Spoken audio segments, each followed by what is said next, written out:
So I was driving on my way home from work today, and my Apple Maps took me on an unusual route that I hadn't taken home from work before. And on this route, I ended up passing by quite a few places in my life that I had some memories of. Memories that were linked with uh, mostly past partners, past people that I was in relationships with. And that really brought up some interesting feelings and thoughts. Um, some of the feelings for sure were feelings of, adjust this a little, feelings of like kind of nostalgia for sure. Being like, whoa, like, what is this?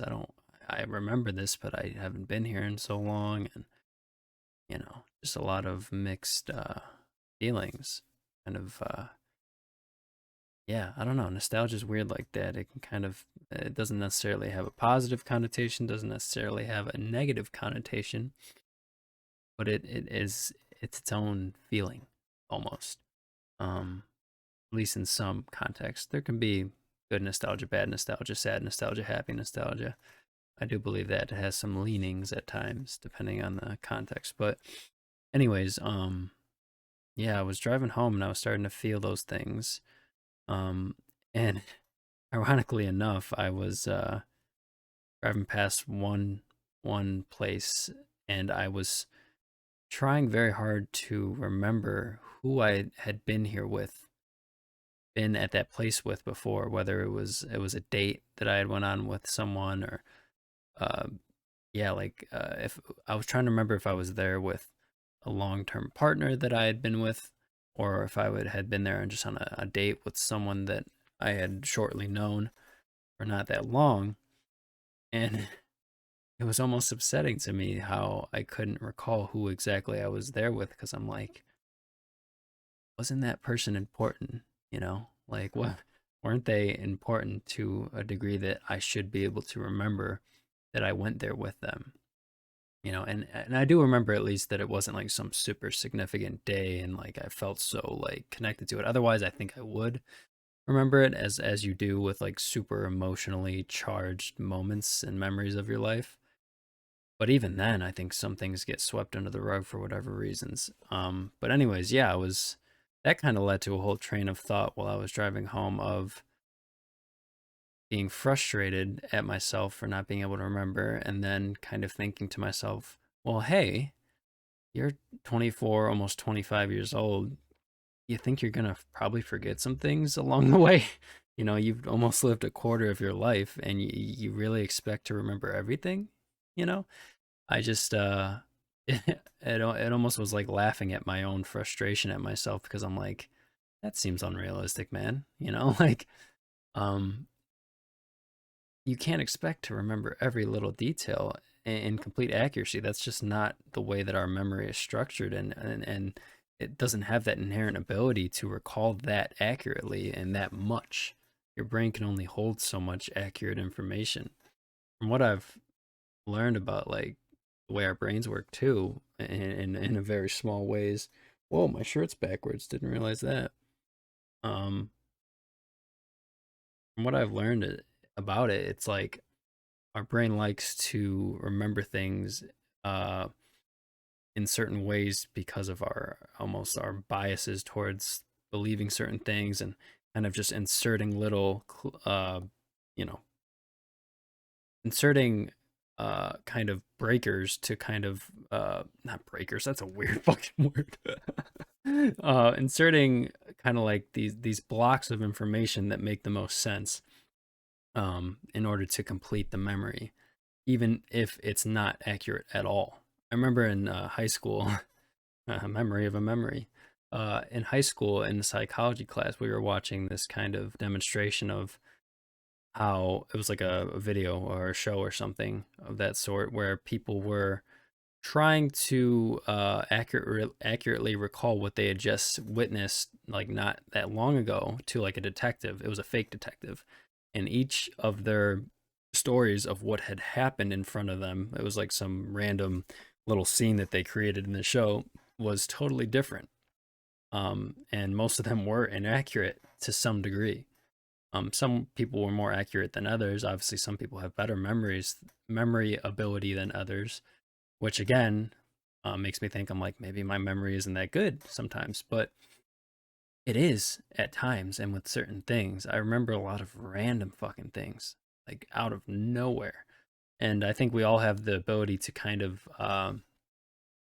get nudged in a certain direction in order to unlock certain memories. And that can cause like a chain reaction of remembering other things, which is really fascinating. Um, yeah, there's like a Kingdom Hearts game called Chain of Memories. I've never played it, but I like the idea of like a chain of memories. You know, I think memories are linked up to some degree within our mind. Um, yeah. So I kept driving home, and it just kind of led me to this whole thought process and this motivation to make this video and kind of talk about it. Of, can we remember a lot of the major things that we would like to remember in our lifetime, or is it an inevitability that we are going to forget a lot of these things, and we have to come to terms with the fact that this is what it means to be human. This is what it means to have a mind that is prone to forgetting. Or, as an alternative, can we become more aware, more present, more in tune with ourself and our past selves to a point, and not even our past self so much, but starting from now, can we be more present for what is happening, and can that enhance our ability to remember things because we are there for them completely 100%. We're not daydreaming, we're not half experiencing life. You know what I mean? um I think realistically, when I have felt more present and there in my life, I have remembered those moments a lot more. That's obviously anecdotal, but I do think there is a lot of truth and power behind bringing awareness to whatever your experience is, even if you're sitting at work, bored out of your mind, going through your day to day experience. I think a lot of the time we bring meaning to meaningless things. And unfortunately, we get into the mental headspace of like kind of searching for meaning in things, trying to extract meaning from the most dramatic, kind of impactful activities or moments or experiences that we can find. And I'm guilty of this too. Uh, just thinking about the future today, even, I was kind of thinking, I'm like, do I want to change my career a little bit and start doing travel radiation therapy? Do I want to wait a month, or do I want to wait a few months and get more experience and yada, yada, yada? And then I was thinking about, where do I want to travel? Do I want to go to California? Do I want to go to Colorado? Do I want to go to this place? And just like this whole train of thought, I think it kind of just makes me realize how alluring it is to think about a reality that you're not living yet, when you're so kind of unenthused by your current reality. Um, you're unsatisfied with your present, so you're more prone to kind of cling on and get excited about and give meaning to these experiences that you want to happen in the future. You know what I mean? So, and I'm saying, you know what I mean, as if I'm fucking talking to someone. I'm basically talking to myself at this point. I know a lot of people aren't going to be watching this video, but for those of you who are, I think you can maybe relate to this. I know it's definitely something that I've talked about with people in my life, and they kind of, I think, get what I mean in a lot of the things that I'm saying. But regardless, I mean, this is more for me than anything. Um, this feels almost like a sort of rant, and I kind of have been wanting to do this kind of style of video for a while because I have a lot of thoughts about everything, and I can't deny that. I think it's healthy to kind of vent your thoughts. Venting in general is healthy to some degree, unless you're just in a constant cycle of venting about toxic things in your life and focusing on the external factors that are constantly bogging you down. Um, I don't think that's necessarily healthy, but venting about, um, I guess, internal experiences that you're trying to figure out and thought processes that you're trying to deconstruct and extract something meaningful from, that feels important to me. Um, Feels kind of therapeutic in a way. I think the way that I'm having this conversation right now with myself and the way that I do like therapy with my therapist and past therapist is very similar to this. Which is nice, you know, like I can do therapy with myself even if no one is talking to me or listening to me right now. It feels like I'm getting something out that needs to get out, um, which is valuable, I think, you know. Um, and you know, maybe someone else can kind of feel that way too. I think a lot of people feel that way. A lot of people feel alone in the world. A lot of people feel um, like there's not anyone there to really listen, truly listen to them. And it's sad because part of it is, do you want someone to listen to you or do you just want to say what you really feel? I think it's a mixture of both, obviously, to some degree. But I think if we could spend more time with ourselves, just being honest with ourselves, that is more than enough of a first step in being able to come to certain truths within yourself and make more peace within yourself, if that makes sense. But there's no doubt so much value in being able to talk to an actual living, breathing human being that shares the same feelings and emotions and thoughts as you. Because in reality, you have to recognize that that is always going to be the case. You are never, ever, ever going to be completely alone in something that you're experiencing, especially as someone who's fairly young. I think I was always the type of person when I was younger who was like, no one gets me. Like, I'm angsty and no one has the same thoughts and things. It was almost like a cocky thing, even though I was fairly insecure about a lot of things as a young teenager, like especially in high school and middle school. Um, but like the irony of that is that everyone and or at least a lot of people have had a lot of the same experiences, thoughts, feelings, emotions as you have had internally, um, just in different ways and in different contexts.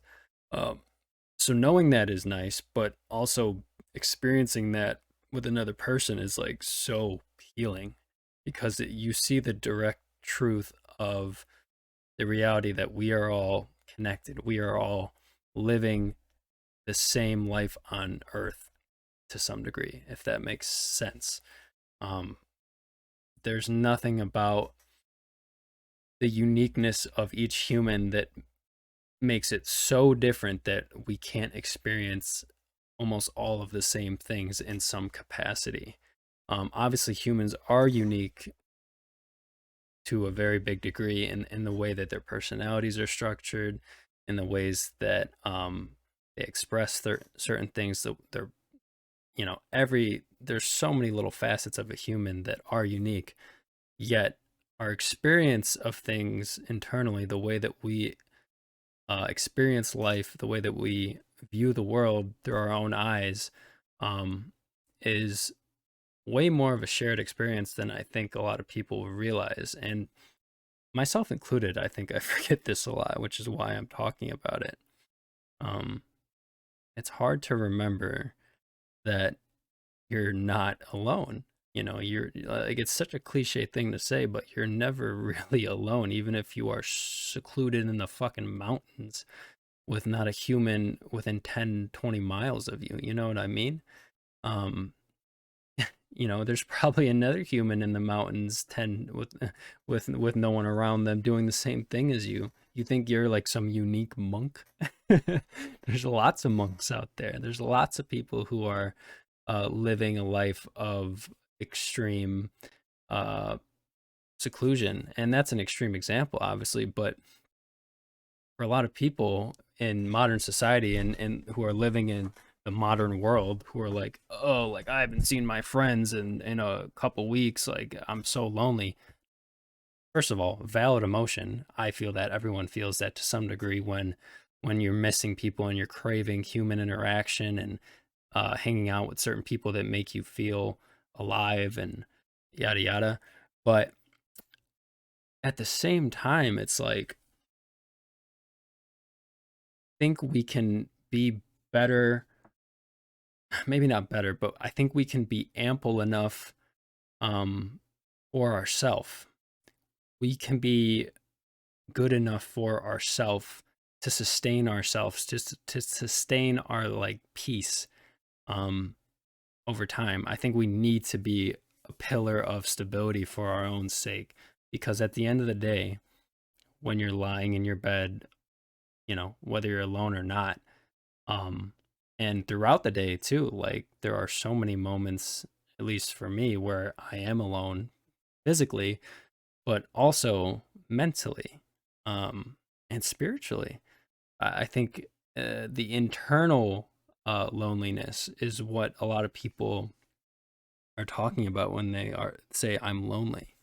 So I think that's why it's so important to really build up a foundation of being there for yourself, um, and teaching yourself how to make yourself not feel alone, to be comforting to yourself, to be able to comfort yourself in a multitude of ways, um, and having that kind of toolkit of, hey, like when I'm feeling this way, when I'm having these thoughts, I know what I need to do, either practically in real life or internally, within yourself, how to calm yourself down, whether it's, using your breathing, meditating, combination of both, doing something. I mean, internally and externally can kind of go hand in hand, if that makes sense too. Um, but I think there are certain ways internally too where you can kind of be like, okay, I know where this train is going and I know how to stop it mentally before it gets bad. I think that's a really valuable thing to notice and kind of work on within yourself. Um, it has for me at least. Like, I think I've gotten decently good at knowing when certain thought processes are going too far to the point of I'm potentially going to start suffering or already am suffering as a result of engaging with my mind too much. And I need to bring it back to the present, bring it back to just existing within my body, feeling what's happening within my body, or focusing on what's right in front of me, whether I'm at work and there's a person right there, or there's something for me to put my attention into that is not my thoughts. I think that's what mindfulness is to some degree, is being able to control that process of, hey, I have this attention, this ability to control my attention, and I want to direct it in ways that ease my suffering or potentially even erase it entirely. So I think that's really the power of mindfulness, and especially meditation too, which I'm eternally grateful for. I think that's a big reason why I keep going back to it, as something that I know will ultimately make me more peaceful and joyful in my life. Um, so yeah, I don't know. I think this is nice. This is nice to just talk. I think I'll start doing this a bit more and just kind of make little videos here and there. I'm feeling like it. I also just want a creative outlet more so. I don't really have many creative outlets at this point in my life. I've been working a lot lately. I got home too, and I was like, wow. I left the house at 6:30 a.m. and I just got home at 6 p.m. So essentially, I was working a 12-hour day. Nice. Not nice. I hope that future me decides to not do that. And obviously, I was talking about earlier, like, oh, do I want to change my job? That's a big reason why I want to change my job, is because I don't want to waste this valuable time that I have on earth in this body, just working. I love my job to a pretty decent degree. Um, and I do enjoy it in a lot of ways that are valuable to me as a person, but at the same time, work is work is work. And there are many things that I would like to be doing and working on that are not work, if that makes sense. So I want to get to a point financially, where I don't have to worry about that too much. Um, which is also a big reason why I've been looking into early retirement things, which sounds ludicrous to most people as a 24-year-old, but I'm going to take it seriously because I think there are a lot of ways to potentially actually retire early without going insane. In the sense of, I have to penny pinch every little thing and save up like a madman and never go on vacation and work like 80 hours a week. Hell no, that's worse than retiring at 65, in my opinion. Um, I would rather find some sort of balance between being able to save up a good amount of money and retire at like an in between stage of like, okay, I'm not going to retire at 67, but maybe in my 40s or early 50s at the latest. I think that would be pretty cool. Because I do definitely want to spend a good like decade at least doing this job. I think there's a lot of value in being a radiation therapist for me. Being really close to death, being able to grow as a person by interacting with so many different types of people that I never would get to interact with if I was just sitting at home, working from home, doing an office job of some sort. Um, as much as it can be hard and difficult and draining to deal with the tragedy of people dying from cancer and coworkers that are fuck nuts and all of these different things, I think there's so much value in challenging myself in that way at this point in my life, and I can't imagine that I won't see that value uh going away anytime soon. So yeah, it's a lot. There's so many things that are just like in constant flux in my life right now, which I can see it all fairly clearly, but I can also see myself kind of jumping from one thing to another, like, oh, work, oh, spirituality, oh, meditation, oh, working out, oh, this. It's like it almost feels like there's a overflow of things that I want to focus on and put my all into, but there's too many things grabbing my attention for me to actually put things into action a lot of the time, which is unfortunate. I think there's probably some term for that that I've heard of before, but that's the best way I can describe it. But I mean, if anything is to come out of me making a video like this, I hope that I start to really focus on just action. You know, there's nothing more beneficial for yourself than action. You can talk a lot, think a lot, conceptualize a lot, but doing is always going to be the most valuable thing that you can do for yourself. Which sounds stupid as fuck, but it's true. I mean, all of the things that I was just talking about, if I want to change them in a positive way, I think it requires action in multiple ways. So, yeah, I mean, I know that I will take action. There's kind of another aspect of understanding myself where it's like there are points where there are periods of inaction, I think for everybody, not just me, but there are periods of inaction and periods of kind of ungrowth, silly as that sounds, where you're just kind of coasting along. And these can vary anywhere from, days, weeks, months, even years, which is scary to think about, but it's true. And the reasons why they happen vary wildly too, from depression, other mental health issues, um, you know, breakups, grief, trauma.